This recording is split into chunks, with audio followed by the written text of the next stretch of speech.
माहितीये का? अरे मृत्यू लोकांमध्ये मला नाशिवंत पदार्थ नको रे बाबा. अनेक न लगे माईक पदार्थ, ती माझी मुळात इच्छाच नाही, मला नको. म्हणजे ऐक मागणी जर मागितली, या मृत्यू लोकातली जर मागणी मागितली तर ते संप नाही. मग दुसरी मागणी समोर आली, म्हणजे आपण परलोकातलं मागू, स्वर्गातलं मागू, वैकुंठातलं मागू. स्वर्गातलं कितीही मागा, एक वेळेला पुण्य संपलं की मग या पुण्याची पाऊटी सरी, सवेची इंद्रपणाची उटी उसरे, येऊ लागती माघारी मृत्यू लोका. तुका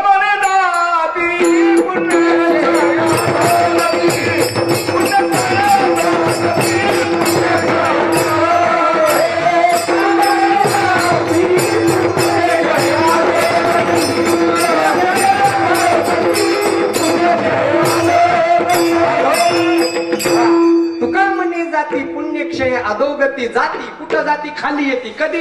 पुण्यक्षय अधोगती. पुण्य संपलं की परत खाली यावं लागतं. म्हणजे या लोकातलाही मागून उपयोग नाही, परलोकातलाही मागून उपयोग नाही. मग तुको बरं म्हटले एक काम केलं तर काय? देवाकडे, देवालाच मागून घ्यायचं. किती सोपं आहे बरं. काय मागायचं देवाकडे? काय मागायचं? देवालाच मागून घ्यायचं. म्हणजे हे कसं? लक्ष देऊ नाही का? सांगतो तुम्हाला हे कसं. महाराज कोणा एका राजाचा वाढदिवस होता बरं का. लक्ष देऊ नाही का बरं का. डुकल्या घेणारे, झोपलेले माणसं कीर्तनातच का झोपतात मला या अजून कळालं नाही. आणि तुम्हाला सांगू का, झोप अशी तशी येत नसते. अशी तशी झोप येतच नाही. हा झोपेची एक लहानी बहीण आहे, तिचं नाव काय आहे? डुकली. डुकली ती झोप कशी असते माहिती का? अशी मंडपच्या बाहेर असते बरं का. आणि ती लहानी बहीण, तिची ताकद नाही, कीर्तनात झोप अजिबात येऊ शकत नाही. पण ती अगोदर डुकलीला मदत पाठवते. डुकलीला म्हणते ताई जाऊन बरोबर वातावरण कसं आहे. म्हणजे डुकली म्हणते ताई इकून अंधारा आणि ती अशी येते महाराज. आणि डुकली म्हणते ताई ये, ताई ये. असं करता करता झोप येते बरं का. तशी झोप येऊन देऊ नका बरं का. मी काय सांगत होतो, कोण एका राजाचा वाढदिवस होता. देवाकडे, देवाला कसं मागून घ्यायचं लक्ष देऊ नाही का. कोण एका राजाचा वाढदिवस होता महाराज. मग तो राजा श्रीमंत राजा. राजा म्हणतो श्रीमंत हा शब्द लावायची गरज नाही ना. जो श्रीमंत असतो तोच राजा असतो. मग महाराज त्या राजाने प्रधानजीला सांगितलं, प्रधानजी माझ्या अंतपुरामध्ये जा आणि माझ्या ज्या काही बायका आहेत, जी काही नाही बरं का, माझ्या ज्या काही बायका आहेत, ज्या म्हणजे अनेक, कारण पूर्वीचे राजा अनेक बायका करायचे ना. रावणाला किती होत्या? 16,180,000. आणि भगवान श्रीकृष्णाला किती होत्या? 16,108. पूर्वीच्या अनेक पत्नी असायच्या महाराज. जुन्या काळातल्या नीती सुद्धा 4-4 बायका करायच्या जुन्या काळातली. फक्त आता ऐकायचं सोडून द्यायचं, त्या भानगडीत पडायचंच नाही. तुम्ही म्हणता महाराज जमलं तर. मला माहिती तुमच्या पहिलीनेच बारगाड्या उघड्या पाडल्या. दुसऱ्याच्या नादालाच लागू नका. तुम्हाला पहिली सुखाने खाऊन देत नाही. रात्रंदिवस किटकिट किटकिट भांडणं. जेव्हा 2 केल्या तर त्याचं तर कल्याण झालं कलियुगामध्ये. आणि आता तर भानगडीतच पडायचं नाही का. आता एकच भेटा नाही. 2019 असा काळ आला महाराज 18चा, लग्नच नाहीत. आमच्या गावातला बामण म्हणा मुलीच्या लग्नाला लय मोरतय, पण मुलाच्या लग्नाला मोरतच नाही का. मला मुलीच नाहीत, त्याच्यामुळे देतो हुडकून. अवघड झालं महाराज. आणि तुम्हाला सांगू याचं कारण काय. जुन्या काळामध्ये पोरांनी किंवा मुलाच्या वडिलांनी त्या मुलीच्या वडिलांनी केलेले हाल महाराज. महाराज काय मुलांनी 35 पोरी पाहिल्या. आमच्या गावात एकदा 40 पोरी पाहिल्या. 40. आणि ती 40 वर्षाचं झालं पाहता पाहता. शेवटी महाराज म्हटलं, महाराज तुमच्याशिवाय जमतच नाही गड्या आता. मी म्हटलं का रे. म्हटलं तुम्ही रोज एका गावाला जाता ना. मी म्हटलं 1 महिनाभर थांब, कुठं तरी सेटिंग लावतो. कारण आम्हाला लोक सगळ्यात जास्त तोच प्रश्न विचारतात. आम्हाला आदराने घरी येतात, महाराज दूध घेता का कॉफी. आमच्या लोक लक्षातच येत नाही, महाराज श्रीखंड खाता का गुलाबजामुन खाता. आणि जेवण वगैरे झाल्याच्या नंतर म्हणतात महाराज. म्हटलं काय काम आहे. म्हटलं काय 2 पोर कुठं तरी बघा ना, धीर सोडून. महाराज सध्या तेच काम आहे. कुणी कुणाला विचारतं का आमच्या मुलाला एखादा ठेपा बघा ना. मी का त्या मुलांना 40 पोरी बघितल्या. म्हटलं चल माझ्या संग रोज फिरायला. एका ठिकाणी माता माऊलीला सांगितलं चांगला मुलगा आहे, आता चांगलं भजन म्हणायलाय बघा. ती म्हटली ठीक आहे, पण मुलाला एकदा बघू द्या ना. बघितल्याशिवाय कस काय. त्या मुलाला समोर नेलं. म्हटली महाराज याला अजिबात नाही. मी म्हटलं का. म्हटली हा 16 वर्षापूर्वी मलाच बघायला आला होता. तेव्हापासून तसंच आहे म्हटलं. जुन्या काळातलं झालं महाराज. त्या राजाला अनेक बायका होत्या. त्या राजाने काय केलं, प्रधानजीला आदेश दिला, प्रधानजी माझ्या अंतपुरामध्ये जा आणि माझ्या ज्या काय पत्नी आहेत त्यांना सांगा परवाच्या दिवशी माझा वाढदिवस आहे आणि ज्याला जी वस्तू पाहिजे तिला ती वस्तू भेट देण्यात येत आहे. महाराज प्रधानजीने काय केलं, प्रत्येक राणीला एक एक चिठ्ठी दिली आणि राणीला सांगितलं हे बघा तुम्हाला जी वस्तू पाहिजे त्या चिठ्ठीवरती लिहा आणि ती चिठ्ठी माझ्याकडे सुपूर्त करा. परवाच्या दिवशी वाढदिवसाच्या निमित्ताने तुम्हाला ती वस्तू भेट देण्यात येईल. आणि मग महाराज तो दिवस उजाडला, वाढदिवसाचा कार्यक्रम चालू झाला. राजा असा स्टेजवरती सिंहासनावरती बसलेला आहे. प्रधानजीने माईक घेतलं, माईक नव्हतं म्हणा त्यावेळेला, उगाच सांगितलं. प्रधानजी मग महाराज बोलू लागले हे बघा आपल्या राजाचा वाढदिवस आहे आणि त्यांच्या सर्व पत्नी या ठिकाणी जमलेल्या आहे. ज्याला जी वस्तू पाहिजे मी नाव घेईल त्या राणीने उठायचं, आपली वस्तू घ्यायची जाग्यावर जाऊन बसायचं. असा कार्यक्रम चालू झाला महाराज. हळूहळू हळूहळू कार्यक्रम संपत आला. महाराज काय झालं सरते शेवटी सगळ्या वस्तू संपल्या. लक्ष देऊन ऐका, सगळ्या वस्तू संपल्या पण एक चिठ्ठी शिल्लक राहिली आणि एक राणी शिल्लक राहिली. राजाने बघितलं, राजाचे तळपायाच्या मस्तकाला गेली. म्हटलं प्रधानजी भ्रष्टाचार केला की काय? एक राणी शिल्लक आहे, एक वस्तू शिल्लक आहे, वस्तू कुठं गेली? प्रधानजी थरथर कापू लागला. म्हटला महाराज मला माहित नाही, मी प्रत्येक राणीला चिठ्ठी दिली होती, प्रत्येक राणीने आपल्या आवडती वस्तू पटकन चिठ्ठीवरती कोणती वस्तू आहे ती बघा घेऊन या म्हटलं बाजारामधून. महाराज प्रधानजीने ती पटकन चिठ्ठी खोलली. चिठ्ठीवरती वाक्य लिहिलेलं होतं, महाराज मला मृत्यू लोकातली कुठली वस्तू नको, मला द्यायचं असेल तर मला तुम्ही पाहिजे आहात. काय मागितलं महाराज राणीने? राजालाच मागून घेतलं. मला सांगा जर त्या राणीने राजालाच मागून घेतलं दुसरं मागायची गरज आहे का? अजिबात नाही. ज्या ज्या दुसऱ्या राणीला ज्या ज्या वस्तू भेटल्या होत्या त्या सगळ्या हिला एकटीला भेटल्या. कशामुळं? मागितलं काय? राजालाच मागून घेतलं. तसं भगवान परमात्म्याकडे मागत असताना देवाला दुसरं मागायचंच नाही. देवाला म्हणायचं देवा मला तूच पाहिजे आहेस.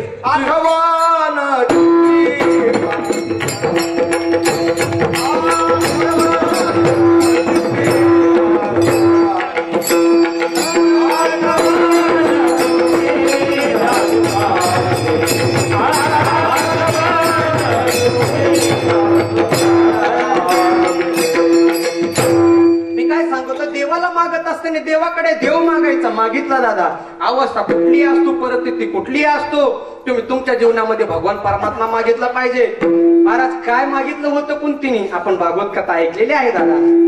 काय मागितलं कुंतीने? ज्या वेळेला भगवान परमात्मा पांडवांना विजयशील प्राप्त झाली आणि भगवान परमात्मा म्हटले आत्या आता मला गेलं पाहिजे ग, कितीतरी दिवस झाले, मला सुद्धा छोटासा परिवार आहे, गेलं पाहिजे म्हटले द्वारकेला. निघाले महाराज. भगवान परमात्मा द्वारकेला रथामध्ये एक पाऊल टाकलेला आहे. एका हाताने रथाचा खांब धरलेला आहे आणि एका हाताने सर्वांना आशीर्वाद देत आहे. त्यावेळेला एक विधवा स्त्री पळत आली महाराज. आणि विधवा स्त्री पळत आल्यानंतर देवाला म्हणते देवा पाही पाही महायोगीन देव देव जगतपते देवा मला वाचव रे. भगवान परमात्माने तिच्या हाताला धरलं आणि उभा केलं. कोण होती महाराज ती स्त्री? अभिमन्यूची पत्नी, अर्जुनाची सून, तिचं नाव उत्तरा. उत्तरा म्हणते देवा मला वाचव, माझ्या पोटामध्ये पांडवांचा वंश वाढत आहे, बाळ वाढत आहे आणि त्याला त्रास होत आहे. अश्वत्थाम्याने ब्रह्मास्त्र सोडलेला आहे, देवा वाचव. भगवान परमात्म्याने त्या ब्रह्मास्त्राचा नाश केला आणि सगळ्याच्या आग्रहास्तव अजून 2 दिवस भगवान परमात्मा हस्तिनापुराला दिल्लीमध्ये राहिली. पण एक दिवस जायचंच होतं. परत सकाळी सकाळी एक दिवस उठले, निघालेले आहेत. पण जाता जाता भगवान परमात्मा म्हणतात हे बघा आता पुन्हा भेट होईल नाही होईल काय माहिती, कारण सर्व महाभारत झालं होतं. भगवान परमात्माला सुद्धा वैकुंठाला जायचं होतं. पण जाता जाता भगवान परमात्माने सांगितलं हे बघा कुणाला काय पाहिजे असेल तर मागून घ्या. महाराज 5 पांडवांना जे पाहिजे होतं त्यांनी ते मागितलं. द्रौपदीला जे पाहिजे होतं ते मागितलं, सुभद्रेला जे पाहिजे होतं ते मागितलं. आणि शेवटी भगवान परमात्मा कुंतीला म्हणतात आत्या तुला काय पाहिजे ते माग ना आत्या. मगापासून मी बघत आहे तू कडेला उभा आहेस, आत्या तुला काय पाहिजे? काय मागते आत्या? लक्ष देऊ नाही का? कुंती म्हणते देवा मला तर माझ्या जीवनामध्ये कुठल्याच वस्तूची गरज नाही देवा, पण तुला जर द्यायचं असेल तर देवा एकच वरदान दे. जोपर्यंत या कंठामध्ये प्राण आहे देवा तोपर्यंत माझ्यावरती दुःखाचे संकट येऊ दे. काय मागते महाराज कुंती? दुःख मागते. दुःख याच्या पाठीमाग फार मोठी भूमिका आहे महाराज. कृष्ण म्हणतात आत्या वेडी बिडी झाली का काय? अरे तुझ्या जीवनामध्ये तर लहानपणापासून दुःख आहे. किती दुःख आता तुला मिळालं? तुझ्या 5 पांडवांना वनवास भेटला, राज्य भेटलं नाही, वेळोवेळी तुझ्यावरती प्रसंग आले. आता एवढंच काय तुझ्या सुनेची आबरू लुटण्याचा प्रयत्न सुद्धा झाला. आता एवढं तुझ्या जीवनामध्ये दुःख, लाक्षाग्रहामध्ये दुःख, आता नुकतं कुठं सुख आलेलं आहे. आता तुझ्या 5 पांडवांना राज्य भेटलं आणि आणखीन तू दुःख का मागतेस? आता त्यावेळेला कुंती उत्तर देते, दादा लक्ष देऊ नाही का? कुंती म्हणते, काना खरं सांगू का कृष्णा, खरं सांगू का? अरे ज्या वेळेला आमच्या जीवनामध्ये दुःख येतं ना, त्या वेळेला तू धावून येतोस. आणि आमच्या जीवनामध्ये आता सुख आलं, तू आम्हाला सोडून चाललास. अरे आमच्या जीवनामध्ये दुःख आल्याच्या नंतर जर तू येत असतील तर आम्हाला दुःखच पाहिजे आहेस का? कारण आम्हाला तू पाहिजे आहेस देवा. आणि सुखामध्ये जर तू जात असतील तर ते सुखही नको आहे. जगद्गुरु तुकोबाराय सुद्धा म्हणतात, देवा संपत्तीच्या मोबदल्यामध्ये तुझा जर दुरावा होत असेल तर मला ती संपत्ती नको. देवा फक्त एक काम कर, या भक्ताची आठवण तुझ्या हृदयामध्ये राहू दे. अभंगाचं प्रथम चरण.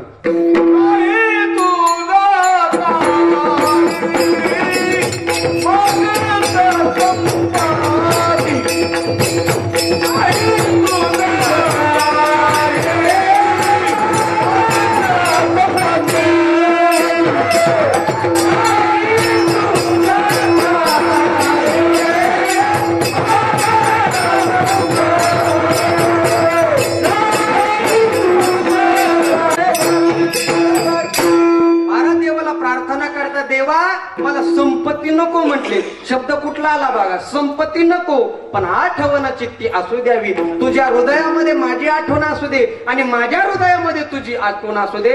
मला संपत्ती मागत नाही. महाराज, मनुष्य जीवनामध्ये जीवन जगण्यासाठी सर्वात महत्वाचा वीक पॉइंट आहे, त्याला म्हणतात संपत्ती, ऐश्वर्य. दादा माणसाचा जीवनातलं व्यवहारातलं पान सुद्धा पैशाशिवाय हलत नाही. पण जगद्गुरु तुकोबार त्याचा धिक्कार करतात, नको म्हणतात मला संपत्ती. हा महाराज, माणसाने संपत्ती कमवावी नाही असं नाही, पण किती कमवावी याचं सुद्धा लिमिट आहे दादा. आपल्याला सुंदर नरदेह भेटला ना, कामापुरता पैसा कमवा आणि राहिलेलं जीवन भगवान परमात्म्याच्या चरणी विलीन करावं. एक वाक्य सांगू का महाराज, माणसाने पैसा किती कमवावा आणि जीवन कसं जगावं. खऱ्या अर्थाने जीवन आपल्याला नुसतं पैशासाठी भेटलेलं नाही.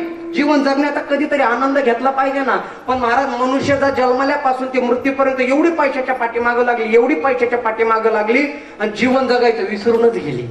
मी नेहमी एक वाक्य सांगत असतो बरं का, माणसं काय करतात माहिती का? पैशासाठी शरीर बर्बाद करतात. लक्ष दे नाही का? पैशासाठी शरीर बर्बाद करतात आणि बर्बाद झालेलं शरीर कमवण्यासाठी कमवलेला पैसा बर्बाद करतात. म्हणून तुम्हाला एक पुरुष मंडळीला विनंती, लक्ष देऊन आहे की तुमच्यासाठी वाक्य सांगतो. मनुष्याने संततीसाठी संपत्ती कमवण्यापेक्षा संपत्ती कमवणारी संतती निर्माण करावी, तेव्हा स्वराज्य घडत असतं बघा. अरे आपण तर पैसा कमवतो दादा, पण हे जीवन स्वतःच आहे ना, याच्यासाठी कधीतरी जगलं पाहिजे ना. सांगू तुम्हाला, मिली ती जिंदगी किसी के काम आने के लिए, मिली थी जिंदगी किसी के काम आने के लिए, हम वक्त बर्बाद कर रहे कागज का टुकड़ा कमाने के लिए. अरे क्या करोगे साहब इतना पैसा कमा कर, ना कफन में जेब है, ना कब्र में अलमारी, ना इस मशान में तिजोरी, और मौत के फरिश्ते कभी रिश्वत लेते नहीं. दादा असं ऐकलं का यमाने कुणाची रिश्वत घेतली? यम न्यायला आला आणि त्याला सांगितलं, थांब रे 2 लाख रुपये देतो. रसाळ महाराजाचं कीर्तन ऐकू दे, मंडपातून येत ते जाग्यात. यम कुणाचं ऐकत नाही. हा, आणि आपण पैशासाठी जीवन बर्बाद करतो. एक वाक्य सांगू का महाराज, आपण ज्यांच्यासाठी पैसा कमवला ना, आपण ज्यांच्यासाठी धावपळ केली ना, आपण मेल्याच्या नंतर आपल्या अगोदर पैशाच्या वाटण्या होतात बरं का. आणि आपण ज्याच्यासाठी कमवलं ते त्यांच्या हाताने आपल्याला जाळतात. त्यांच्या हाताने आपल्याला जाळतात. किती नवलय बरं, आपण त्यांच्यासाठी करायचं, शेवटला आपल्याला जाळणार कोण आहेत? तेच आहेत ना महाराज.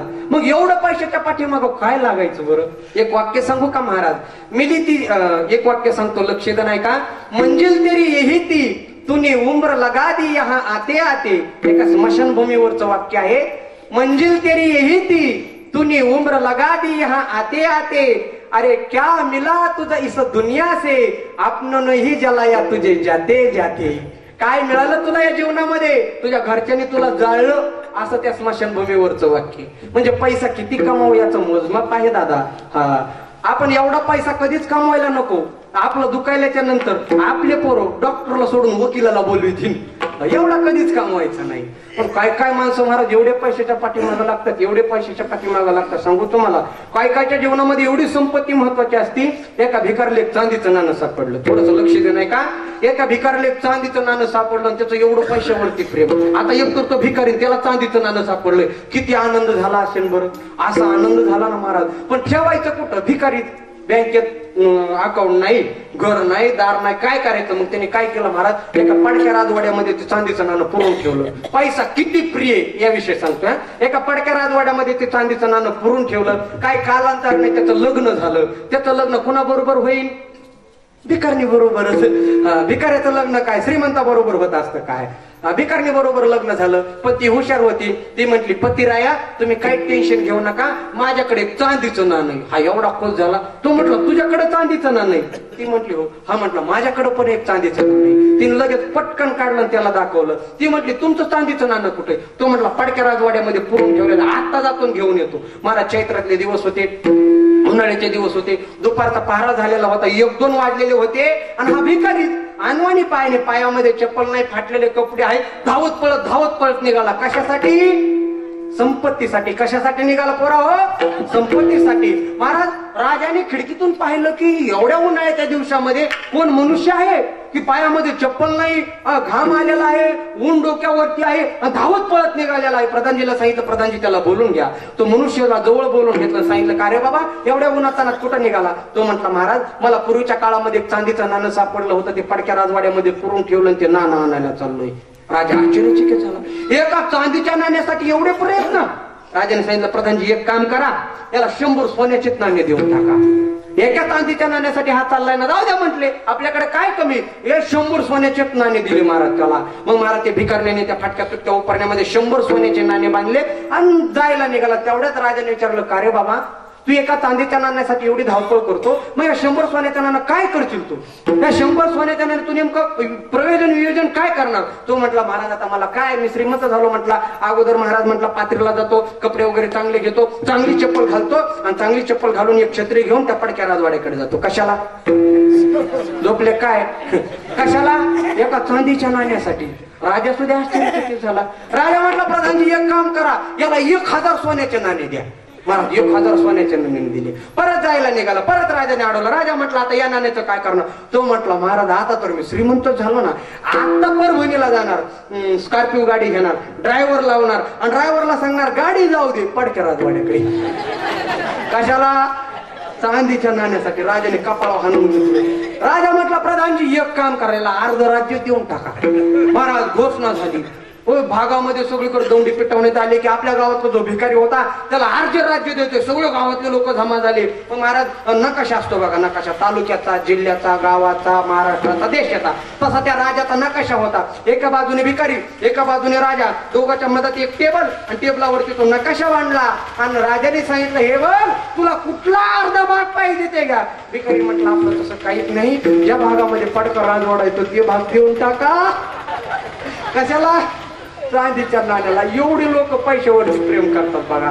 पण तू कोबरा म्हणतात, नाही देवा मी तुला ते मागत नाही, माझ्या जीवनामध्ये संपत्तीची गरजच नाही म्हटली. नाही तुझं काही मागत संपत्ती, पण देवा एक काम कर गड्या, तुझ्या हृदयामध्ये माझी आठवण राहू दे आणि माझ्या हृदयामध्ये तुझी आठवण राहू दे. बघ अरे भगवान परमात्म्याने आपली आठवण काढावी, हा भक्तीचा शेवट.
लोकातलं प्रमाण कधी फेल जात नाही महाराज.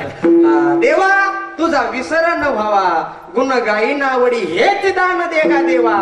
माझा विसर न व्हावा देवा, माझा विसर होऊ दे नको, आठवण चित्ती असू द्यावी. महाराज भक्तीची सुरुवात आपण करावी आणि भक्तीचा शेवट देवाने करावा, तेव्हा आपली भक्ती सक्सेस ठरत असते बरं का. आपण तर जन्मल्यापासून ते मृत्यूपर्यंत दुःख आलं की देवाचं नाव घेतो, कष्ट आलं की देवाचं नाव घेतो, ठेस लागली तरी देवाचं नाव घेतो, काही वेदना झाल्या तरी देवाचं नाव घेतो. याला भक्ती म्हणत नाहीत. भक्ती त्याला म्हणतात देवाने आपलं नाव घ्यावं. भक्तीचा शेवट तसाच. तुम्ही म्हणा देव नाव घेतो का? घेतो महाराज. सांगू तुम्हाला एक दिवस काय झालं महाराज. रुक्मिणी मातेनं सकाळी सकाळी भगवान परमात्माला गरम दूध प्यायला दिलं. उकळतं दूध होतं, काहीतरी कामाधंदात असेल, मकर संक्रांतीचा दिवस असेल, मेकअप करून कुठंतरी जायचं असेल, गडबडीमध्ये काय झालं महाराज, गरम दूध उकळतं दूध एका ग्लास मध्ये घेतलं, देवाला प्यायला दिलं. देवही गडबडीत होता, कीर्तनाला जायचं होतं आणि मग महाराज गडबडीत असल्यामुळे देवाने काय केलं, पटकन ग्लास उचलला तोंडाला लावला, तसाच जिबीला चटका बसला गरम दूध. आणि महाराज कृष्णाच्या तोंडातून नाव आलं श्रीराधे. महाराज हे नाव ऐकलं, रुक्मिणीची तळपायाची गाठ मस्तकाला गेली. अशी जगातली कुठली बायको होईल की माझ्या समोर दुसऱ्या स्त्रीचं नाव सहनच होत नाही, आणि जिला सहन होतं समजायचं ती सख्खी बायकोच नाही. अरे दुसऱ्या स्त्रीचं नाव. महाराज रुक्मिणी लाल गुण झाली, रागाने देवाला म्हणू लागले, देवा आम्ही 16,108 आहोत, मी काय एकटीच आहे काय, आणि तुम्हाला दुःख आल्याच्या नंतर तुम्ही राधेचं नाव घेता. भगवान परमात्मा म्हटले काय करू, राधा हृदयातच राहते ना. म्हटली पटत नाही देवा, मला पटत नाही, परीक्षा घेऊन बघ. लगेच म्हटली आता बारसाण्याला जाते, राधेकडे बघते. महाराज रुक्मिणी महाराज ती भगवान परमात्माची पत्नी ताबडतोब रथामध्ये बसली. सारथ्याला सांगितलं, सारथी लवकर रथ हा, कुठं, राधेच्या गावात जायचंय आपल्याला बारसाण्याला. देवाने माझ्या पतीने तिचं नाव कसं काय घेतलं, मला हे पाहायचं आहे. महाराज सारथीने वायुवेगाने रथ हाकला. सकाळ निघलेली रुक्मिणी तर संध्याकाळी राधेजवळ आली. महाराज बारसाण्यामध्ये राजाचा खूप मोठा महाल आहे. तुम्ही कधी वृंदावनला गेला असाल तर पाहिला असेल, खूप मोठा महाल आहे, मंदिर आहे. आणि महाराज रुक्मिणीला माहित नव्हतं राधा कोण आहे, आणि राधेला माहित नव्हतं रुक्मिणी कोण आहे. गंमत कशी झाली बघा, लक्ष दे नाही का. मग महाराज रथ सोडला आणि विचारलं का हो इथं राधा कुठं राहते. कोणीतरी सांगितलं तो जो मोठा महाल आहे ना तो राधेचा आहे. ठीक आहे म्हटले. महाराज रुक्मिणी त्या महालाच्या दिशेने निघली तर त्या महालाच्या बाहेर सगळ्यात सुंदर एक स्त्री झाडून काढत होती. रुक्मिणीला वाटलं ही जी आरती एवढी सुंदर आहे ती आरती ही कोण असली पाहिजे, राधाच असली पाहिजे. रुक्मिणी म्हणते का हो तुम्ही राधा का. त्यावेळेला ती स्त्री म्हणते मी राधा नाही, मी राधेची दासी आहे, राधा राणी आतल्या खोलीमध्ये आहे. परत रुक्मिणीने आतमध्ये प्रवेश केला. बाहेर जेवढी सुंदर होती ना त्याच्याही पेक्षा आतली सुंदर होती. रुक्मिणीला वाटलं नक्कीच ही राधा असली पाहिजे. रुक्मिणीने विचारलं का हो तुम्ही राधा का. ती म्हटली मी राधा नाही, राधा आतल्या खोलीत आहे. परत आतल्या खोलीत प्रवेश केला. सुंदर स्त्री बाहेरच्या पेक्षा. तिला वाटलं ही राधा असन. ती म्हटली मी राधा नाही, राधा आतल्या खोलीत आहे. महाराज जर तिच्या दास्या एवढ्या सुंदर होत्या, राधा किती सुंदर असन बरं. आणि त्या दासीने काय मेकअप करून उभा राहिलेल्या नव्हत्या. ते काय डेंटिंग पेंटिंग करून जसं आज आपण सक्रातीला 2 तास गाल पुसत होतात तसं त्या राहिलेल्या उभा नव्हत्या. महाराज ओरिजिनल सौंदर्य होतं, ओरिजिनल सौंदर्य. आपलं सौंदर्य म्हणजे लांबी लावणे, लांबी. जसं गाडीला कलर देताना खड्डे भरताना काय लावतात लांबी, तसलं सौंदर्य महाराज आपलं. तुम्हाला सांगू का, लग्नातला जेवणाचा खर्च एकीकडे असतो आणि नवरीचा मेकअपचा खर्च एकीकडे असतो. 8 दिवसाचा तर एक बाजार होतो. तुम्ही म्हणाल तुम्हाला कसं काय माहिती, मला चांगला अनुभव आलाय.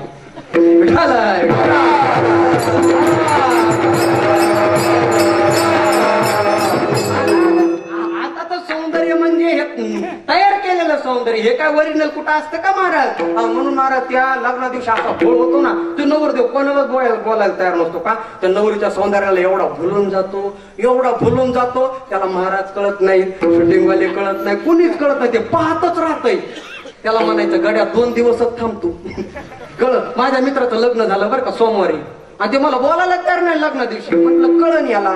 मला सोमवारी लग्न झालं, मंगळवारी येती जाती झाली, बुधवारी नवरी आणत नसतेत म्हणून गुरुवारी येणार होती दुपारच्या 12च्या गाडीने. हे 9 वाजता स्टँडवर गेलं, कारण त्या दिवशी एवढं मेकअपच केलं होतं ना तिने. ते 9 वाजता स्टँडवर गेलं ना असं गाडीकडे पाहू लागलं. 10 वाजले, 11 वाजले, 12 वाजले. ही गाडीतून उतरली, ह्याच्या शेजारी येऊन उभा राहिली, ही गाडीकडेच बघत आहे. ती म्हटली चला ना घरला. त्याने खाली वर बघितलं, म्हटलं तू सोय. मग याने विचार केला की आता अशी दिसती, उद्या टोपलं घेऊन रानात गेल्यावर दिसल कशी. अरे निर्माण केलेलं सौंदर्य.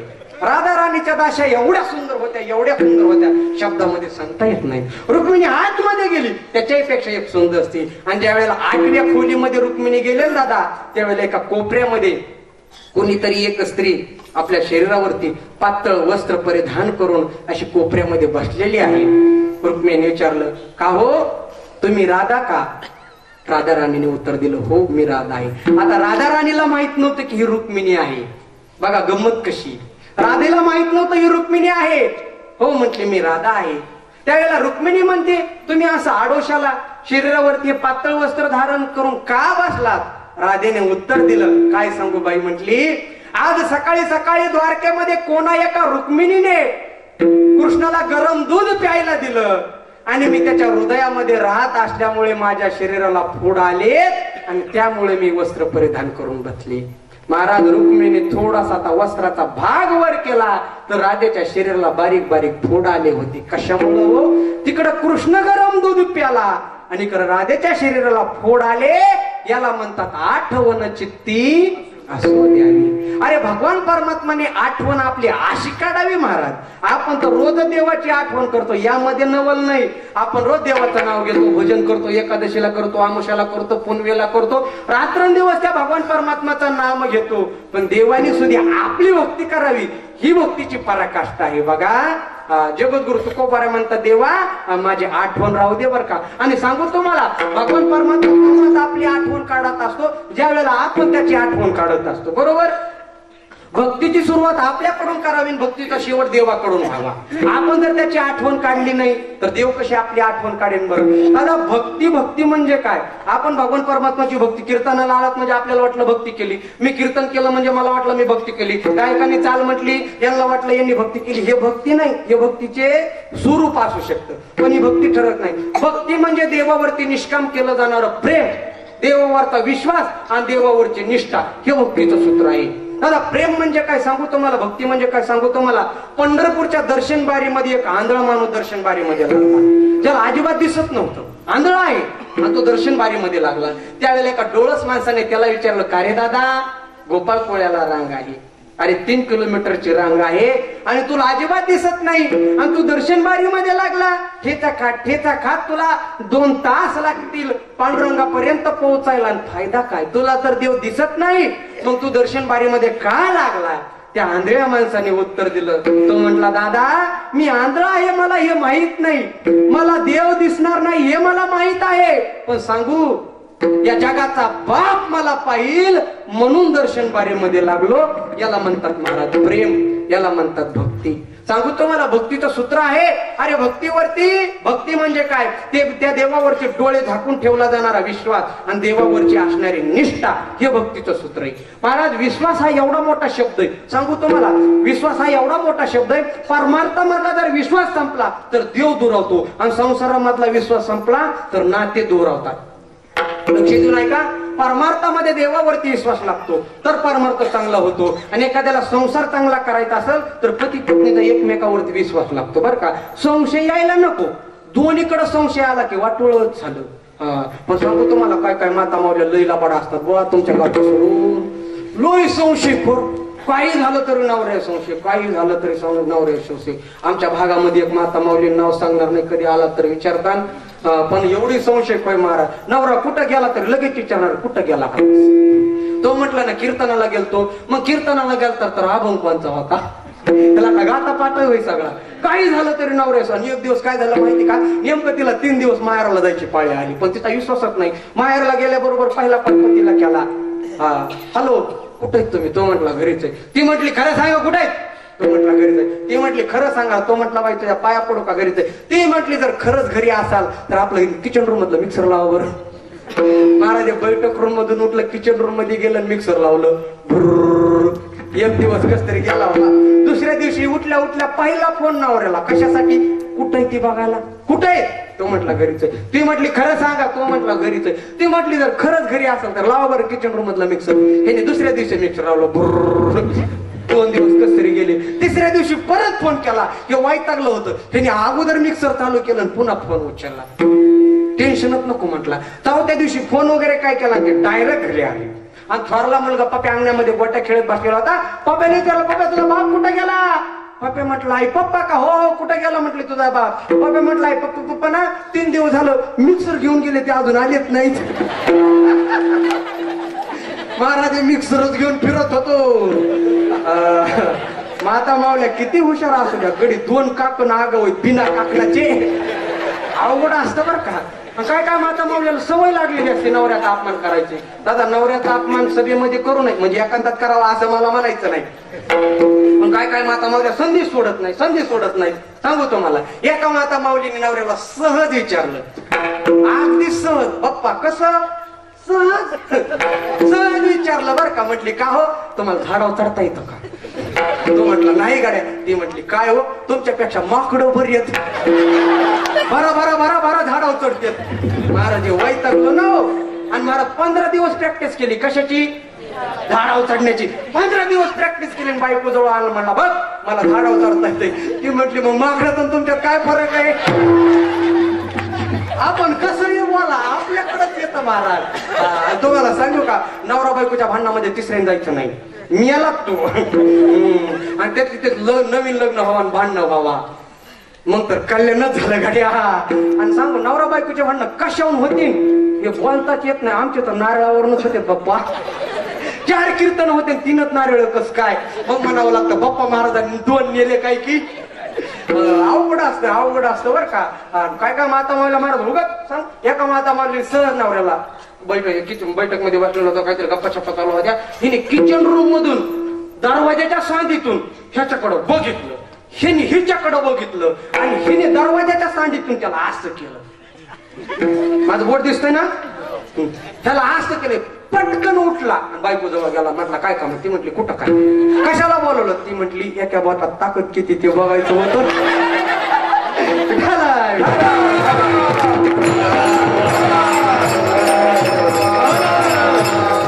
काय सांगतो दादा, भगवंतावरती एकतर विश्वास असावा, नाहीतर त्याच्यावरती निष्ठा असा. विश्वास कसा असावा सांगू तुम्हाला दादा. विश्वास हा शब्द आला की मला माझी शबरी माता आठवते दादा. किती शबरीचा विश्वास, किती शबरीचा विश्वास. अरे वयाच्या 7व्या वर्षी शबरी मातेचा विवाह ठरला. संध्याकाळच्या वेळेस 7 बकऱ्याची दावण बांधलेली होती. शबरी रात्रीच्या 8 वाजता उठली, झोपलेलीच नव्हती आणि बाजूला गेली तर पाहते काय महाराज 7 बकऱ्याची दावण बांधलेली. पिताजीला विचारलं, पिताजी हे बकरे कशासाठी? पिताजीने सांगितलं, शबरी आपल्या कुळाची अशी परंपरा आहे, नवरीचं वय जेवढं असतं तेवढ्या बकऱ्याची कत्तल केली जायची. महाराज प्रत्येक कुळाची परंपरा वेगळी आहे, प्रत्येक जातीची परंपरा वेगळी आहे, लग्नाची परंपरा वेगळी ना दादा. तेवढंच नाही, हिंदू मध्ये सुद्धा काय काय लग्नाच्या पद्धती वेगळ्या. आता एक नवीन पद्धत चालू झाली, गेटकीन पटकीन चटकीन. गावाच्या बामणाला सुद्धा कळत नाही लग्न झालं कसं. आणि तुम्ही जर नाशिकला गेलात ना तिकडं तर गमतच आहे गाड्या. बाप्पा महाराजांनी आता 2 दिवसापूर्वी लग्नाला गेलो, ह्याला माहित नव्हतं. त्यांना म्हणतो तुम्हाला गंमत दाखवतो. काय म्हटलं, थोडस गप्प बसा. तिकडं लग्नाची अशी पद्धत आहे महाराज, नवरा नवरी उचलायची फेकून हार गाड्यात घालायचा. आम्ही बसलो होतो महाराज, त्यांनी तो नवरदेव उचलला, नवरदेवने हार फेकला, नवरीच्या गळ्यात गेला. नवरी उचलली, नवरीने हार फेकला, बामणाच्याच गळ्यात गेला. बामण म्हटला पहिलीने माझ्या बारगड्या उघड्या पाड्या, दुसरी नकोच. आता पद्धत वेगळी असते महाराज, पद्धत. शबरी मातेने विचार केला, अरे माझ्या एका लग्नासाठी 7 बकऱ्याचा बळी जात असेल, लग्न कशाला करायचं? रात्रीच घर सोडलं महाराज, मातंग ऋषीची सेवा केली आणि जाता जाता ऋषीने सांगितलं, शबरी एक ना एक दिवस प्रभू इथं येऊन तुला दर्शन देतील. पण कधी येतील सांगितलं नाही, केव्हा येतील सांगितलं नाही, वर्ष नाही, काळ नाही, वेळ नाही, पण येतील. तेवढ्या एका शब्दावरती काय ठेवला शबरीने? विश्वास. एवढा विश्वास ठेवला दादा. 7 वर्षाच्या अवस्थेपासून शबरी भगवान परमात्माची वाट बघू लागली. महाराज शबरी 20 वर्षाची झाली, देव आला नाही. अरे 30 वर्षाची झाली, अजून प्रभू आले नाहीत. 40 वर्षाची झाली, देव आले नाही. 50 वर्षाची झाली शबरी माता, तरी सुद्धा देव आले नाही. 60, 70, 80 वर्ष झालं, अजून भगवान परमात्म्याला दया आली आणि देव आलाही नाही. गावातले लोक म्हणू लागले, शबरी आता कुठं देव भेटत असतो का? वेडी झाली का काय? किती वर्षापासून देवाची वाट बघते, देव कुठं येत असतो का? दादा तरुण अवस्थेपासून वाट बघणारी शबरी म्हातारी झाली होती. कमरेचं कुपड पाठीमागं आलं होतं, हातामध्ये काठी आली होती. काळ्याचे पांढरे केस झाले होते, डोळ्यावरती धुरकट धुरकट अंधाऱ्या येऊ लागल्या, पण शबरीचा विश्वास कमी झाला नाही. आणि अशी वाट बघत नव्हती महाराज. रोज पहाटे पहाटे शबरी उठायची, त्या ऋतूतील फळं तोडायची आणि ज्या वाटेने प्रभू येतील त्या वाटेला फुलं टाकायची आणि वाट बघायची, याच वाटेने माझे प्रभू येतील आणि त्यांना हे मी फळं खाऊ घालेन. रोज नित्यनेम शबरीचा चालू झाला. 80 वर्ष देवाची वाट पाहिली दादा. पण एक दिवस काय झालं सांगू तुम्हाला. रोज पहाटे 3 वाजता उठणारी शबरी आज तिला जागच आली नाही. काय झालं कुणास ठाऊक, जागच आली नाही. सूर्य उदयाला आला, सूर्य डोक्यावरती आला, शेवटी खडबडून उठली, मला जाग कशी आली नाही. आणि पाहते तर काय महाराज, जगाच्या बापाच्या मांडीवरती शबरीचं मस्तक आहे आणि जगाचा बाप शबरीच्या मस्तकावरून हात फिरवत आहे. दादा एक दिवस प्रभू रामचंद्राची भेट झाली बर का. कशामुळे झाली हो? फक्त काय ठेवला शबरीने? विश्वास ठेवला. विश्वास. दादा भक्तीमध्ये विश्वास गरजेचा आहे. आणि सांगू तुम्हाला, भक्तीमध्ये निष्ठा गरजेची आहे. तेव्हा देव आपली आठवण काढत असतो. दादा मी नेहमी सांगत असतो, निष्ठा हा असा शब्द आहे, तुमचा व्यवहार असो, सत्ता असो, पक्ष असो, राजकारण असो की देव असो, निष्ठा जर ठेवली तर फळ 100% भेटतं. दादा निष्ठा पाहिजे. बरोबर आहे. जगन्नाथ अण्णा महाराज पवार सांगायचे, निष्ठेची निष्ठी व्हायला नको म्हटले ते. हा, माणसं 2 प्रकारे बदलतात. एक प्रलोभन दिलं तर बदलतात आणि दुसरी भीती दाखवलं तर बदलतात. महाराज पैसे दिले की माणसं बदलतात बरं का. तुम्हाला जर खोटं वाटत असेल, आलं इलेक्शन जवळ, कळलं तुम्हाला माणसं कसं बदलतात. माझं सांगू का, माझ्या आमच्या भागामध्ये भागवत कथा चालू होती आणि एक म्हातार बाबा माझ्या कथेमध्ये यायचे आणि लगेच झोपायची. जसे आता तुम्ही बरेच जण झोपले तशी माझ्या कथेमध्ये यायचे आणि महाराज झोपायचे. झोपल्याच्या नंतर महाराज थोडासा डिस्टर्ब व्हायचा, वाटायचं काय हे झोपतात. पण त्यांच्या बरोबर एक नातू यायचा. त्या नातवाला मी बोलून घेतलं, म्हटलं बाळा तुला रोज 100 रुपये देतो, पण म्हाताऱ्याला झोपूनच द्यायचं नाही. नाना माझा कार्यक्रम सक्सेस झाला. त्या बाळाने काय करायचं, माझ्या पण 100 रुपये घ्यायचे, म्हातारीचे काटे घेते, म्हाताऱ्याला डवचित राहायचं. 5 दिवस भागवत कथेत कसलंच झोपून दिलं नाही. पण बाप्पा 6व्या दिवशी खुशाला झोपून दिलं. मी बाळाला म्हटलं, बाळा मी तुला रोज 100 रुपये देतो, तो आजही दिले, तू म्हाताऱ्याला का झोपून दिलं? तो म्हटला, महाराज म्हाताऱ्याने मला 200 रुपये दिले. बदलले का नाही बरं? माणसं प्रलोभन दिलं की बदलतात. पण सांगू तुम्हाला, अरे देव भगवत भक्त आहे, त्याच्या अंतकरणामध्ये ओरिजिनल रक्त आहे, त्याची निष्ठा कधीच ढळत नाही दादा. अरे आपली निष्ठा कशी असावी? आपली निष्ठा आपल्या राजावरती असावी. एवढंच काय महाराज, अरे छत्रपतीच्या नावावरती निष्ठा असावी. सांगू तुम्हाला निष्ठा छत्रपतीच्या नावावरती कशी असावी? लक्ष देऊ नाही का? माझे सर्व तरुण मंडळी आहेत, मी सुद्धा तरुण आहे, त्याच्यामुळे लक्ष देऊ नाही का महाराज? साताऱ्यामध्ये शाळा चालू केली होती कर्मवीर भाऊराव पाटलांनी, रयत शिक्षण संस्थेचे जनक, त्यांच्या जीवनातला एक प्रसंग आहे. साताऱ्यामध्ये शाळा चालू केली आणि शाळेला नाव दिलं छत्रपती शिवाजी महाराज उच्च माध्यमिक विद्यालय. पण त्या काळाची बिकट परिस्थिती होती, शाळा तर चालवायची, अनाथ मुलांचं शिक्षण व्हावं, गोरगरिबांचं शिक्षण व्हावं, त्यामुळे ती शाळा चालू झाली. पण तेवढे मुबलक पैसे नव्हते. मग महाराज काय केलं, त्यावेळेला एक मुष्टिका योजना राबवली. मुष्टिका योजना म्हणजे जुन्या माता मावल्या जात्यावरती दळण दळायच्या. बरोबर, 1 शेर दळण दळलं की 1 मूठ धान्य बाजूला काढायचं, 10 शेर दळण दळलं की 10 मूठ धान्य बाजूला काढायचं, ते 1 मूठ धान्य गोळा करायचं, ते विकायचं आणि त्याचे जे पैसे येतील त्याच्यावरती शाळा चालू झाली. शाळेला नाव काय दिलं होतं? छत्रपती शिवाजी महाराज उच्च माध्यमिक विद्यालय. ही बातमी साताऱ्यामध्ये एका शेठजीच्या कानावरती गेली. शेठजी खूप मोठा पैशावाला. शेठजीने भाऊराव पाटलांनी एक पत्र लिहिलं आणि सांगितलं, हे बघा भाऊराव पाटील, तुम्हाला वाटतं ना शाळा चालावी, गोरगरिबांचं शिक्षण व्हावं, अनाथ मुलांचं शिक्षण व्हावं, माझ्याकडे या, काय पाहिजे ते पैसा देतो. आनंद वाटला महाराज. अरे जगाचं कल्याण होत असेल, गोरगरिबांचं शिक्षण होत असेल तर पैसा पाहिजेत ना. महाराज ताबडतोब भाऊराव पाटील साताऱ्यामध्ये त्या शेठजीकडे गेले. अतिथी पूजन वगैरे झालं आणि त्या काळामध्ये त्या शेठजीने भाऊराव पाटलांना 1 लाख रुपये मोपून दिले. एवढंच नाही, 1 कोरा चेक दिला, खाली सही केली आणि भाऊराव पाटलांना सांगितलं, काय पाहिजे ती माझ्या अकाउंट मधून काढून घ्या, फक्त माझं एक काम करा. भाऊराव पाटील म्हणले, अरे गोरगरिबांचं शिक्षण होत असेल तर मी माझ्या कातड्याची चप्पल शिवायला तयार आहे, कुठलंही काम करतो, पण अनाथ मुलांचं शिक्षण झालं पाहिजे. शेठजी म्हटले, काम एवढं अवघड नाही, काम फार सोपं आहे, फक्त 1 काम करा, तुम्ही शाळेला दिलेलं जे नाव आहे छत्रपती शिवाजी महाराज, तेवढं नाव काढा आणि तिथं माझ्या बापाचं नाव लावा. महाराज ते पाटील होते अरे भाऊराव पाटलांनी ते 1 लाख रुपये शेठच्या तोंडावरती फेकून मारले, चिकही फेकून मारला आणि बाणेदारपणे उत्तर दिलं, शेठजी याला पाटील म्हणतात पाटील. अरे हा पाटील एक वेळेला जन्मदात्या बापाचं नाव बदलेल पण छत्रपतीचं नाव बदलणार नाही. म्हणतात छत्रपतीच्या नावावरती निष्ठा, अशी निष्ठा आपल्या अंतःकरणामध्ये असल तर आठवण चित्ती असू द्यावी. तर महाराज भगवान परमात्मा सुद्धा आपली आठवण काढतो बर का. जगद्गुरु तुकोबारा म्हणतात देवा माझी आठवण राहू दे.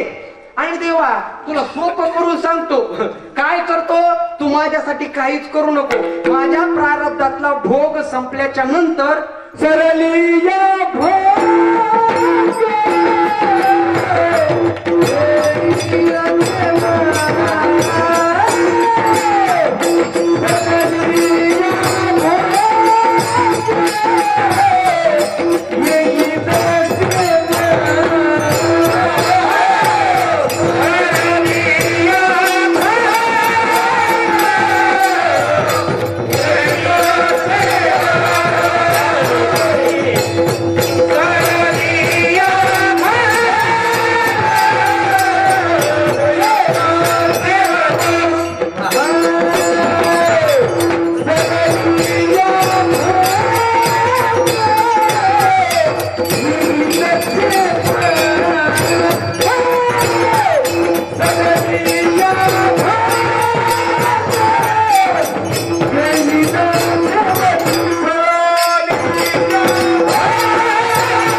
असं गायन म्हणलं कुठं सोडित असतात. या सगळ्यासाठी एक वाक्य सांगतो महाराज. सुंदर गायन केलं सर्वांनी बर का, एकच नाही. यांच्यासाठी एक वाक्य सांगतो बर का. शबनम शेक्या फूल गिरे जब तक बरसात न हो, शबनम शेक्या फूल गिरे जब तक बरसात न हो, आपकी तस्वीर से क्या जी भरे प्यारे जब तक आपकी मुलाकात न हो. जगद्गुरु तुकोबाराय म्हणतात सरलिया भोग येईन शेवटी. तेव्हा तू टेन्शन घेऊ नको. तुला जर माझा ताण होत असेल तर तू त्याच्याकडे लक्ष देऊ नको. मी येईल. वाक्य कसं आहे बघा, मी येईल पण कधी? सरलिया भोग म्हणजे मनुष्य जीवनातला भोग संपल्याशिवाय जाता येत नाही, हे स्पष्ट झालं. सरलिया भोग तर सरणार आहे एक ना एक दिवस. मग मी तुझ्याकडे येईन. म्हणजे महाराज माणसाचा भोग संपल्याच्या नंतर संपल्याशिवाय माणसाला कुठंच जाता येत नाही. कीर्तनातून सुद्धा भोग संपल्याच्या नंतर जाता येत नाही. पण तुकोबाराचा कॉन्फिडन्स, आत्मविश्वास बघा कसा आहे. ते म्हणतात मी येईन बर का. आपल्याला असं वाटतं का मी मेल्याच्या नंतर जाईन? कुठं जाईन याचं माहितच नसतं ना, तरी सुद्धा लोक लावतात वैकुंठवासी, स्वर्गवासी, कैलासवासी.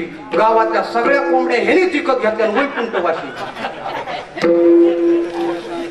गावात झुलत झुलत भऱ्या दुपारी यायचा तो कैलासवासी. मग तो कैलासवासी तर आम्ही कोण?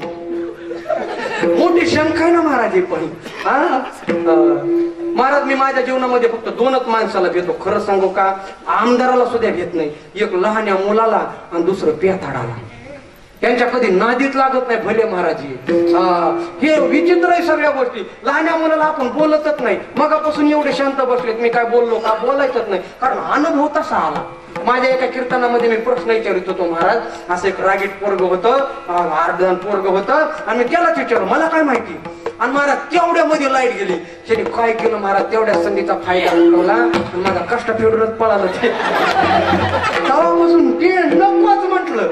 लहान मुलं उत्तर काय देते बाप्पा हे का सांगता येत नाही. मी शाळेमध्ये गेलो होतो एक दिवस, सहज विचारलं बरं हो म्हटलं तुम्हाला प्रश्न विचारायचे, गुरुजींनी सांगितलंय उत्तर देता का, सगळे हो म्हटले. म्हटलं बरं हो समजा मी तुम्हाला 10 रुपये दिले. एक जण म्हटलं महाराज दिलेत नाही. मी म्हटलं तसं नाही रे, मी समजा तुम्हाला 10 रुपये, तो म्हटलं महाराज दिलेत नाहीत ना. मी म्हटलं समजा तुझ्या बापात जात आहे काय समज ना. तो म्हटलं ठीक आहे.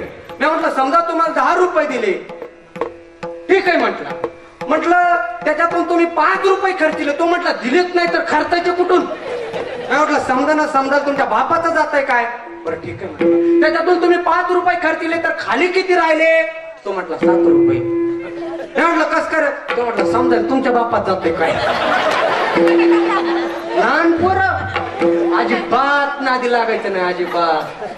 ते काय उत्तर देते. एक पोरग वडिलाकडे आलं, बापाकडे स्वतःच्या. म्हटलं पप्पा पप्पा नालायक म्हणजे काय.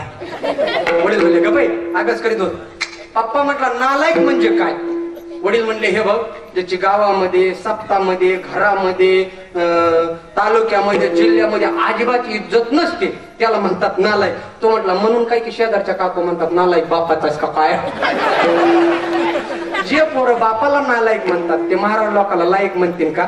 त्याच्यामुळे आपण ह्यांना घाबरून राहतो. आणि 2 नंबर पेताड्यांना अगा त्याच्या नादीत लागायचं नाही. हे कुठं काय म्हणतेन आणि काय बोलतेन त्याचा भरवसाच नाही महाराज. त्याच्यामुळे आपण त्यांच्या नादी लागतच नाही बघा. जगद्गुरु तुकोबाराय म्हणतात मी येईन पण कधी येईन सरलिया भोग. म्हणजे माणसाच्या जीवनाचा भोग संपल्याशिवाय माणसाला कुठं जाता येत नाही. नव्हे मरण सुद्धा भोग संपल्याशिवाय येत नाही. बरं तुमच्या जीवनातला अनुभव सांगतो महाराज. काय काय माणसं रोगर पेतात का नाही. बरं आपल्या इकडे पेतात ना, पेत जा असं म्हणलं मारते मला लोक. पिवणी महाराज पिवणी ना.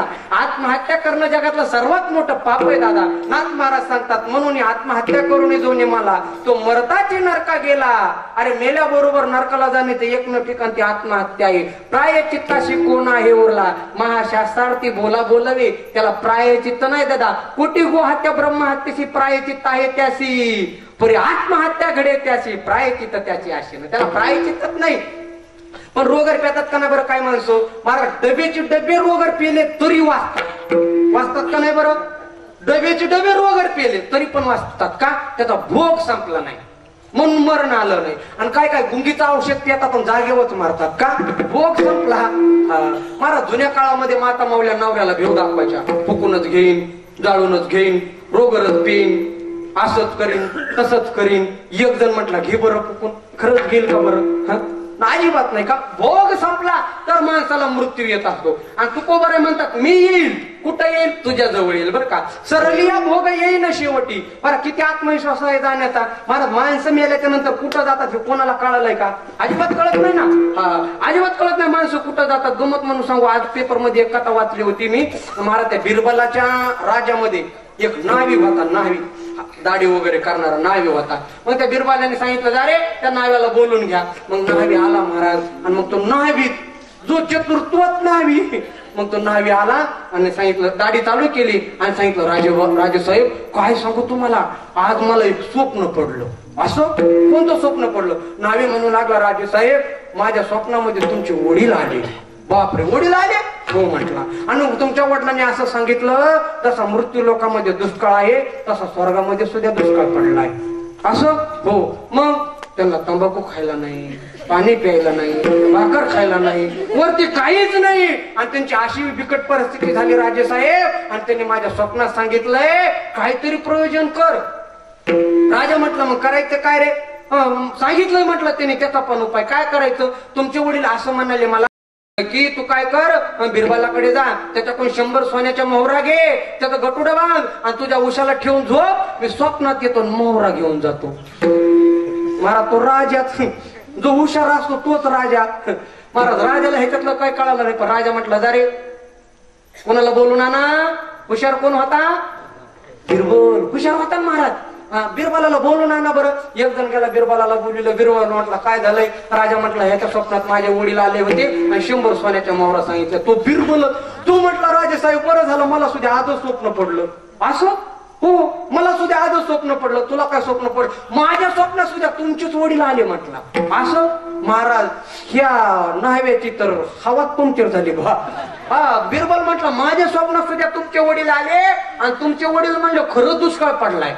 इकडे एवढा दुष्काळ पडलाय आणि इकडे दुष्काळ पडल्यामुळे इकडे कटणीचे भाव वाढतो. आपला खानदानी नावी पाठवून दे वर. तुमच्या लक्षात आलं का? आपला खानदानी नावीवर फाटून दे. महाराजाचं धोतर पिवळं झालं. तो म्हटला महाराज माफ करा मला स्वप्न वगैरे काही पडलं नाही. बिरबल म्हटला मला तरी कुठं पडलं होतं.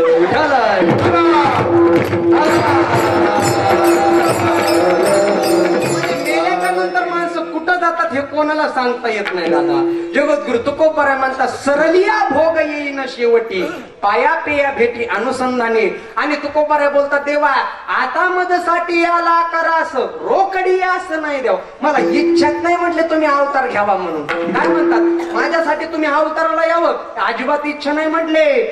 कारण सांगू तुम्हाला भगवान परमात्माचा अवतार हा राक्षस मारण्यासाठी होत नाही तर भगवान परमात्माचा अवतार हा भक्तासाठी होतो. तुम्ही म्हणाल कस काय? 0 मिनिटात समजून सांगतो महाराज. हा 500 वॅटचा फोकस आहे. किती? समजा 500 वॅटचा फोकस आहे. हा फोकस चालू बंद करण्यासाठी किती स्विच असतात? किती बटन किती असतात पोरं? एकच बरोबर. आणि ते एक बटन चालू बंद करण्यासाठी किती बोट लागतात? एकच. 500 वॅटचा फोकस चालू बंद करण्यासाठी एकच बटन लागतं आणि घरातला साधा बल्ब चालू बंद करण्यासाठी किती बोट लागतात? एकच बोट लागतं. तसं भगवान परमात्माला सामान्य जीव मारण्यासाठी तेवढीच शक्ती लागते आणि राक्षस मारण्यासाठी तेवढीच शक्ती लागते. म्हणजे भगवान परमात्माचा जन्म हा भक्तासाठी होतो राक्षसासाठी होत नाही महाराज. म्हणून तुकोबाराय म्हणता देवा माझ्यासाठी तुम्ही येऊ नका. फक्त एक काम करा मी जोपर्यंत माझ्या कंठामध्ये प्राण आहे तोपर्यंत तुमचं नाम माझ्या मुखामध्ये तुझे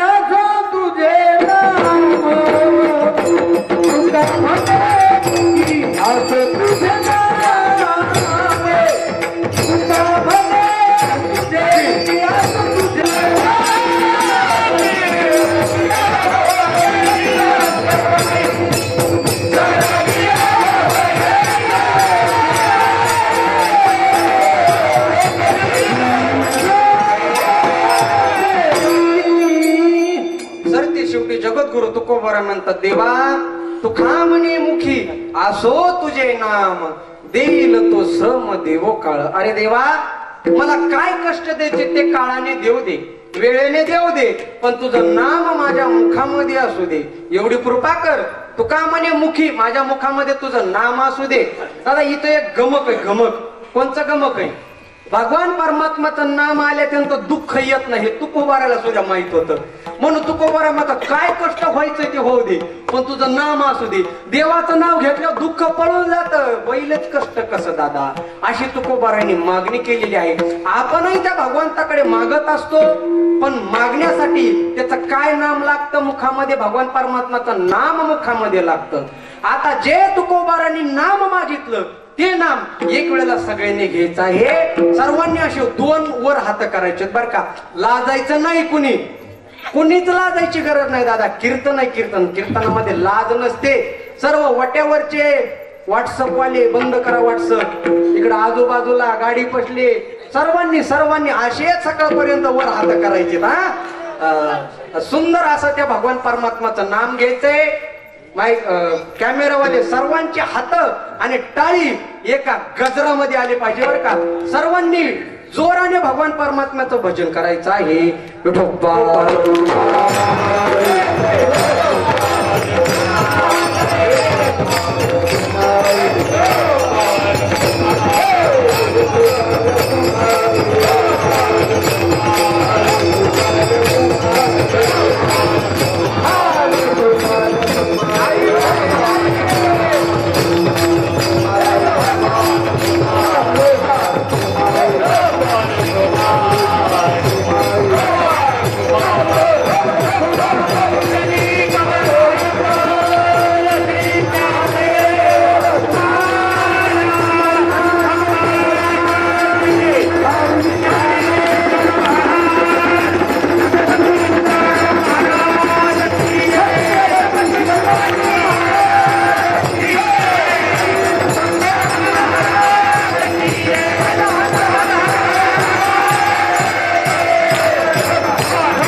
तुझे नाम, देईल तो श्रम देव काळ. माझी वेळ झालेली दादा, पण जाता जाता सांगतो लक्ष देऊ नाही का? काय आहे, जगद्गुरु तुकोबाराने देवाकडे मागणी मागितलेली आहे. आपणही मागणी मागत आहात, पण देव तेव्हाच मागणी पूर्ण करतो ज्या वेळेला भक्तीची सुरुवात आपण करतो. तुकोबाराय म्हणतात आठवण चित्ती असू द्यावी, पण त्याची आठवण केली तर देव भेटतो. बर का, एक नंबर देव भेटण्याचं एकमेव साधन देवाची आठवण करावी लागते. आणि आठवण जर तुम्हाला देवाची करणं होत नसेल तर दुसरं साधन देव भेटण्याची, जगातलं एकमेव साधन, आपण आपल्या जन्मदात्या मायबापाची सेवा केली तर देव नक्की भेटतो. पुंडलिक रायाने देवाला निमंत्रण दिलं नव्हतं, पत्र दिलं नव्हतं, फोन केला नव्हता, फक्त आई वडिलाची सेवा केली आणि तो जगाचा बाप पुंडलिक रायाला भेटायला आला. दादा, ही शक्ती आई वडिलाच्या शिवेमध्ये आहे. माझी वेळ झाली, फक्त तुमचे 5 मिनिटं घेतो, थोडस लक्ष देणं नाही का दादा? आज मी तुमच्या गावामध्ये आलो, असे अनेक कीर्तनकार येतात, पण तुमच्या जीवनाला परिवर्तन होणं ही काळाची गरज आहे. दादा सांगू तुम्हाला, दादा तरुण जी पिढी आहे ना, ती व्यसनाने बर्बाद होत आहे. माझे सर्व आज तरुण बांधव या ठिकाणी उपस्थित आहेत, लक्ष देत नाही का तरुण मंडळीने? हो, मला तरुण पिढी व्यसनाने बर्बाद होत आहेत आणि माझ्या तरुण भगिनी फॅशनने बर्बाद होत आहेत. माणसाची बर्बादी 2 गोष्टींनी केली, एक फॅशन आणि दुसरं व्यसन.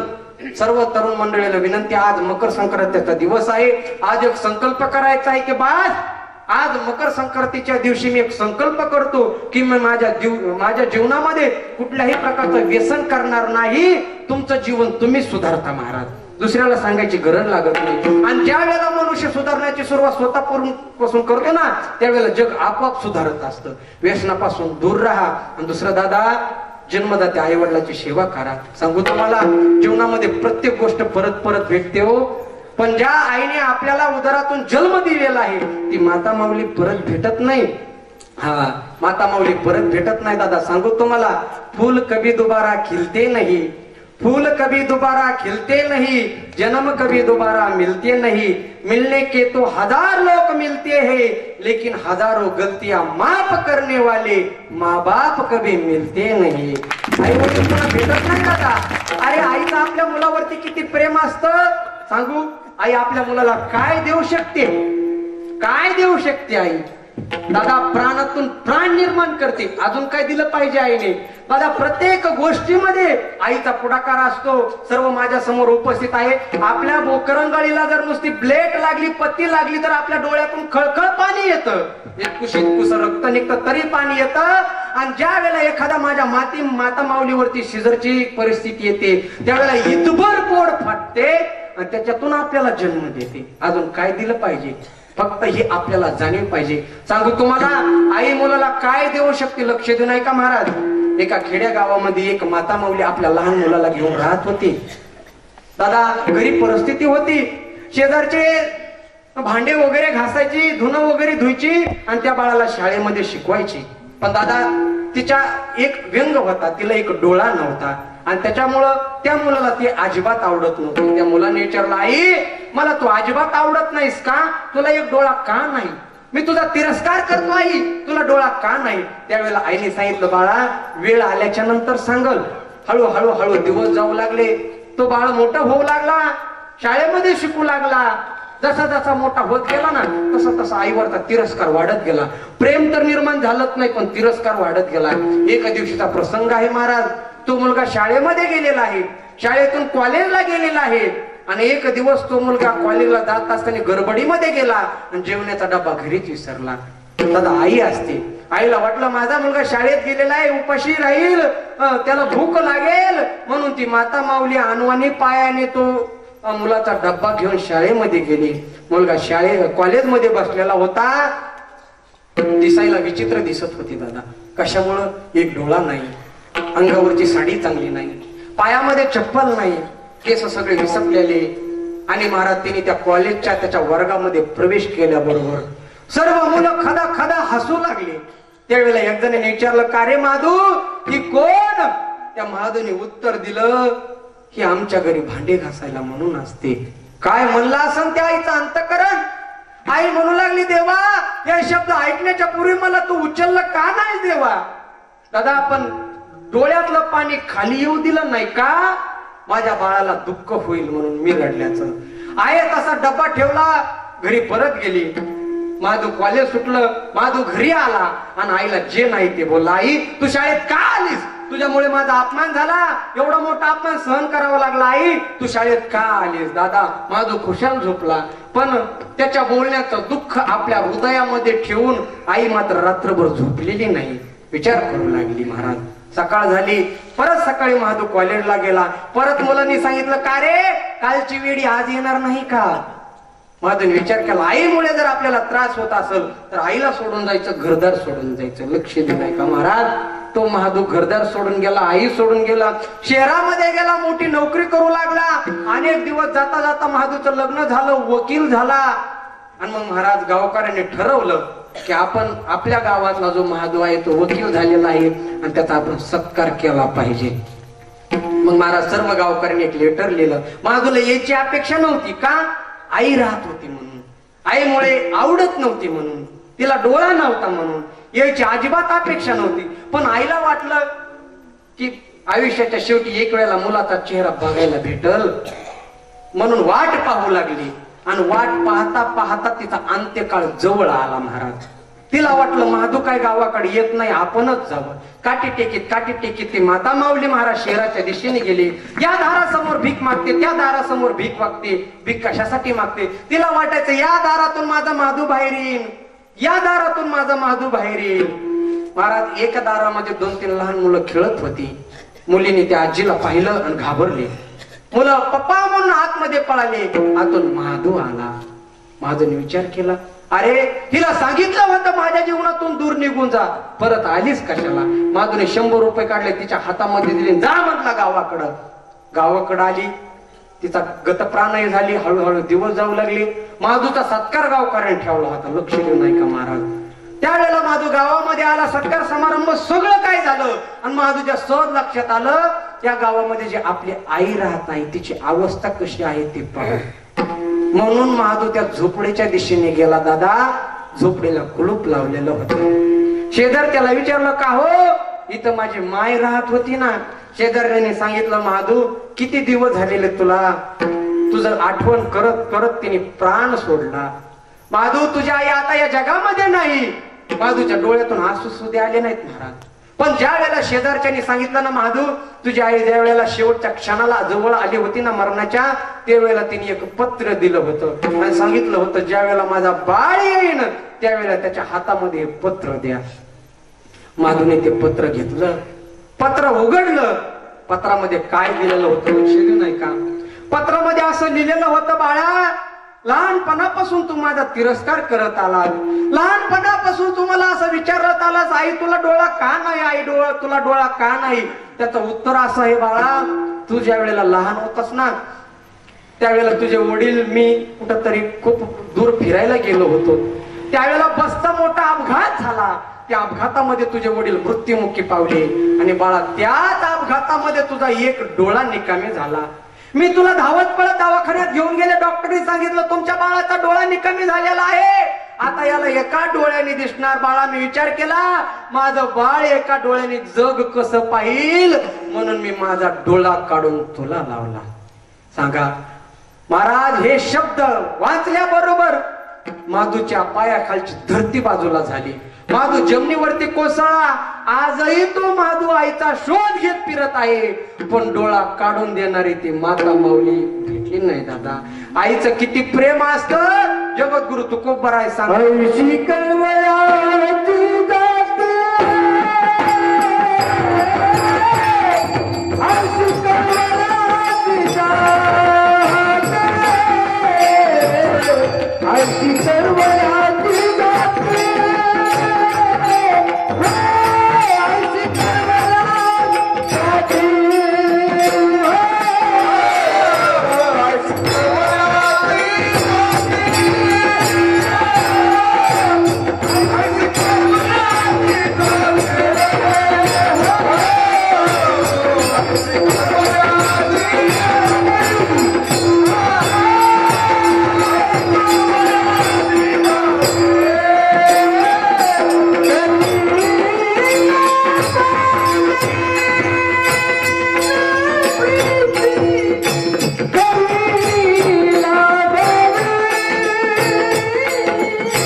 प्रीती ऐशी कळवळी अशी जशी लेकुराचे हित वाहे माऊलीचे चित्त, याला आई म्हणतात.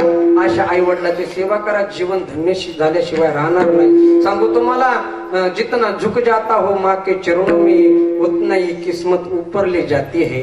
जेवढं आईच्या चरणावर नतमस्तक व्हाल तेवढे उंच व्हाल, आणि जो आईच्या चरणावर नतमस्तक होतो त्याला दुसरीकडे नतमस्तक होण्याची गरज लागत नाही. मुखामध्ये भगवंताचं नाम घ्या, आई वडिलांची सेवा करा, तो भगवान परमात्मा तुमची आठवण काढल्याशिवाय राहत नाही. तुम्ही म्हणाल महाराज तुम्हाला घड्याळीची आठवण आहे का नाही? आहे बर का, घड्याळीची आठवण पण आहे. घड्याळ पुढे गेली, सरली या भोग, तिचा भोग संपत आला, ती थांबणार आहे आता बर का. सुंदर असा कार्यक्रम आहे महाराज. आपण रोज कीर्तन ऐकत आहात. आज जागराचं कीर्तन म्हणलं थोडस लांबतच असतं, सगळ्यांनाच माहिती, अजूनही लांब वाटतं. पण तुम्ही म्हणता ह्याला आणलंय कुणी? बाप्पाच्या पाठीमाग गोटे घेऊन धावतात. आमच्याकडे गोटे म्हणतात, तुमच्या इकडे दगड म्हणतात. त्याच्यामुळे थांबतो महाराज. बरोबर वेळेमध्ये थांबलेलं बरं आहे. सुंदर असा कार्यक्रम आहे, आणि मला ही जागराची सेवा आली त्याबद्दल मी या कार्यक्रमाचे आयोजक, नियोजक, संयोजक यांना धन्यवाद देतो. आणि झालेली सेवा विश्व चैतन्य भगवान श्री ज्ञानोबाराय, वैराग्य भास्कर जगद्गुरु तुकोबाराय, तसेच भगवान परमात्मा यांच्या चरणी अर्पण करून याच ठिकाणी सेवेला पूर्णविराम. ज्ञानेश्वर